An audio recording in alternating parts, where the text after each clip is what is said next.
Hey y'all, this is Axel at Cards, Tickets, Tunes, ready to share with you my last week of ticket stub sales on eBay.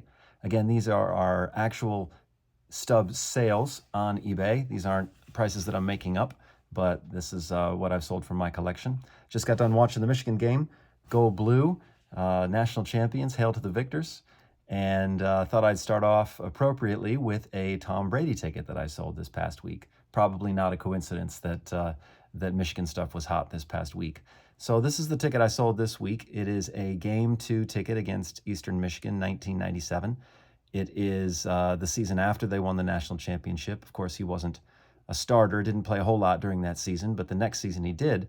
And so this was his first win. So this is Tom Brady's first win as a starter at the University of Michigan.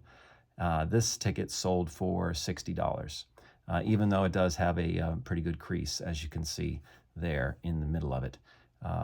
Really neat ticket, and just riding a high right now, having just watched Michigan beat Washington. So that's my first one. We'll start off with a bang. Now I'm going to do some baseball, and then football, basketball, hockey, and college is kind of the way I'm going to do it. And I'm going to save some of the bigger ones for the end as well. So I encourage you to watch this all the way to the end and to share and to like it with people who are interested in getting into this new hobby. I mean, I sold almost 15 tickets this past week, which is a good number. Made about $350. So it's not that difficult to do if you get into it and know where to research. And if you're a sports fan like I am, it's a lot of fun to do it at the same time. I found that's the real key to doing well on eBay is to only mess with stuff that you enjoy. Don't try and sell stuff that you don't enjoy messing with. So I like cards, I like tickets, and I like records. So that's why I have fun doing it. All right, so next ticket here is a baseball ticket. It's from the 1974 All-Star Game. Beautiful looking ticket. It is torn, as you can see, along the edge there, so that does reduce some of the value. A lot of Hall of Famers in this game. It was Willie Stargell and Reggie Jackson and Pete Rose. I think Steve Garvey was the MVP. Really nice design. It was at Three Rivers Stadium, which was pretty new, I think, at the time. I think it was built in 1970.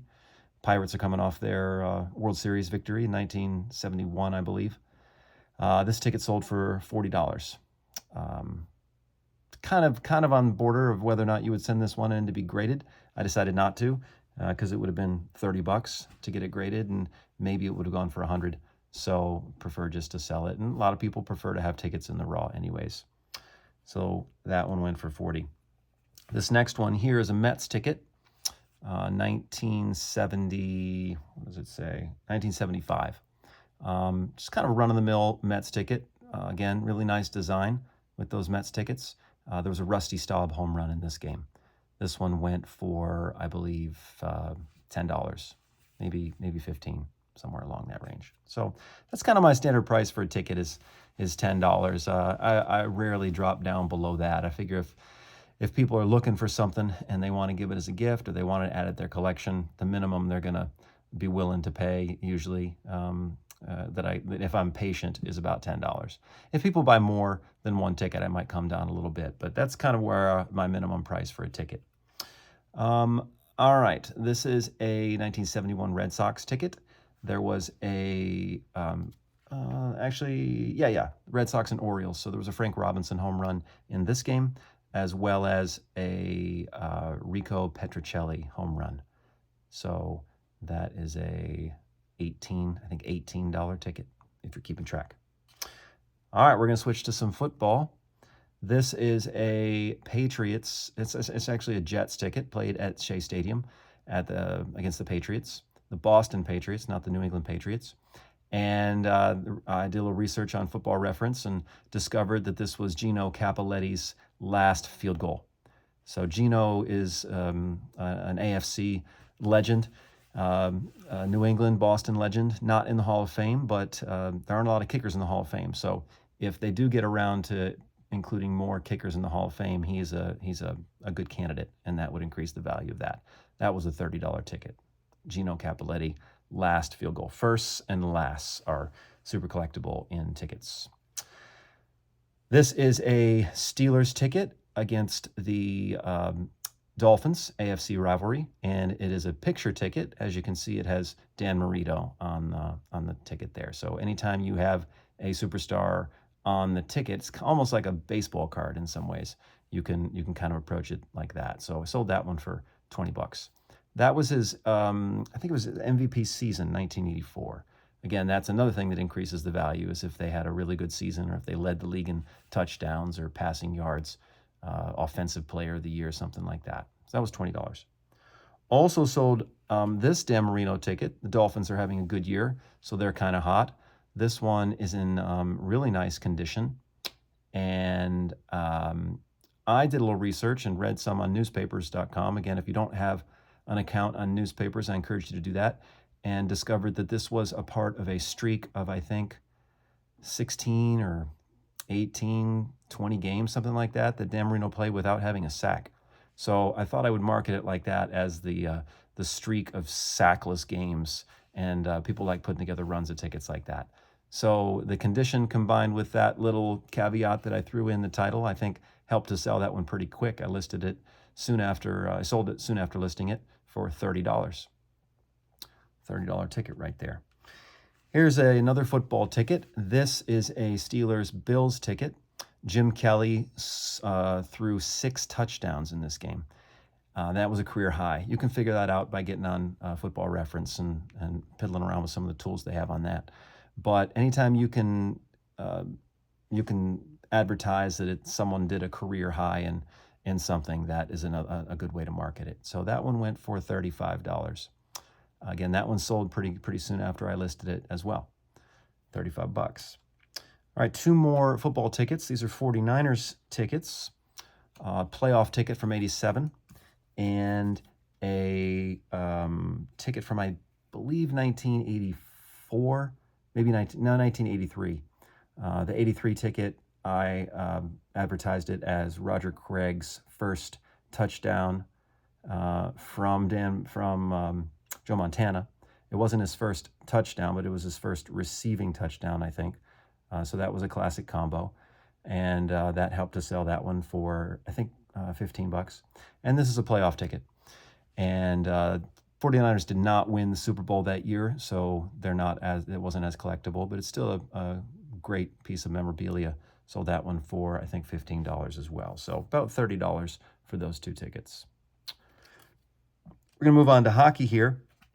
I sold 2 Canadian tickets this week. One, I think both for 15 bucks. These are from Patrick Roy's, I think. Yeah, I think it's Roy, R-O-Y, Hall of Fame goalie for the Montreal Canadiens. And this is rookie season, I believe. Hockey's kind of interesting because a lot of hockey players will debut in the playoffs. And they'll get called up and they'll play, or they'll play at the very end of the season, which is typical in a lot of sports.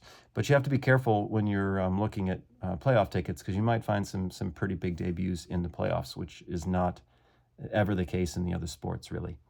So beautiful design there. You can see it's in French as well, the dates, which makes it pretty cool as well.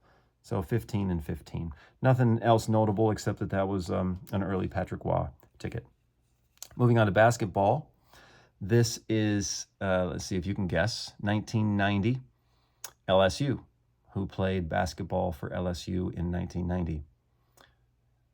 3, 2, 1.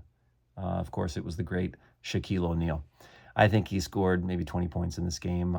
Was not able to determine that he broke a backboard or anything like that. But if you can do anything like that, that increases the value and the notoriety of the ticket. That one went for 20 bucks. Really nice condition. Notre Dame, I think. Yep, Notre Dame. All right, I got 3 more tickets here at the end.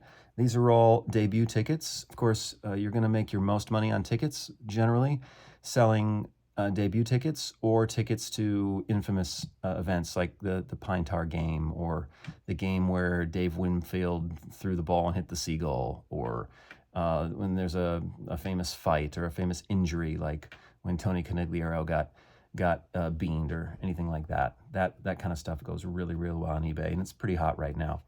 So college and professional debuts both go well. This one is a Tennessee ticket. Tennessee versus Iowa.